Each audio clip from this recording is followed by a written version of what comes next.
I need to do some soldering for my next project, but I don't want to breathe in toxic fumes. And soldering with 3 strokes per one breath like a swimmer isn't fun. I looked online to see if I can buy anything, but couldn't find anything trustworthy. And the few ones that were trustworthy are how much?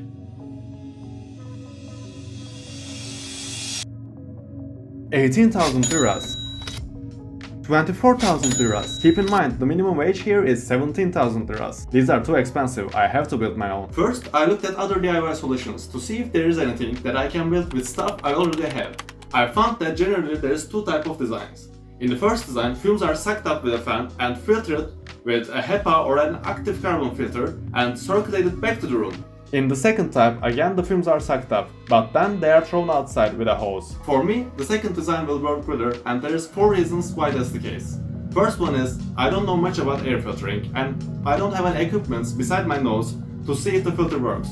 I can't be sure if the air is breathable again. Of course, I can do some research and learn about air filtering, but I need this fume extractor ASAP. Second reason is the cost. Filters are kinda expensive and I have to keep track of the usage and change it periodically. Third reason is I'm not an electronics repair shop. The fumes I generate once or twice a month is negligible for the atmosphere. Finally, and most importantly, I'm pretty sure that I can build a filterless fume extractor with things I already have at home. So I don't need to order anything online and wait for it to show up. There's only one thing that I will need to buy, but I will talk about it later. Okay, the concept is set. I will basically build a miniature kitchen hood. But how exactly? Let's split the problem to its chunks. First, we need a medium to transfer the fumes outside. Basically a hose. First thing that comes into my mind is a vacuum hose, which is really easy to find in Turkey, because every bazaar has one guy that sells vacuum parts. And yeah, today there is bazaar. Fun Turkish fact. Bazaar in Turkish is pazar. And pazar is also a day. It's Sunday. But bazaars are only open one day a week and it's never Sunday. So, since my childhood, this haunts me. There is a day called pazar in which the bazaars are not open. Anyways, we are going to the bazaar now. I was too embarrassed to film at the bazaar, but I bought the cheapest hose the guy had. We got the hose. Now we need to find a way to suck air into this hose. For this, I will use this 50mm fan. Next, I will design a hood that the fan and the hose mounts to. And the hood will also have GoPro mounting points. With these, I will mount it to the table I'm soldering at. I measured the diameter of the hose and size of the fan for the design. I want the hose to have a tight fit, so I didn't leave much tolerance on the part. I still have to leave some since my printer always shrinks the holes a bit. The fan should slide in easily, but too much leftover space can disrupt the airflow. I also leave a hole for the cables to pass through and added a GoPro mount. Okay, the part is ready to print. Only the GoPro mount should require supports. The rest should print easily without them. The print didn't go too smoothly. I thought there was enough filament left, but yeah, it was gonna run out. So I had to splice a new spool like this. First, you cut and straighten the ends. And heat them up with a candle. Burn your finger a bit and act like nothing happened. And stick two sides together. Clean up the rough spots with a side cutter and sand it down till it's smooth. It is better for the splice to be thinner than normal, rather than thicker. This way it will not get stuck. Then you re-spool and use it like any other. I did this for the first time. It's a hassle, but I will be able to use all the almost empty spools with this method. Okay, the part is ready with its fancy colors. The fact that it's yellow and red, the colors of a certain famous Turkish football team, is just a coincidence. Okay, the inside part is ready, but what about the other side?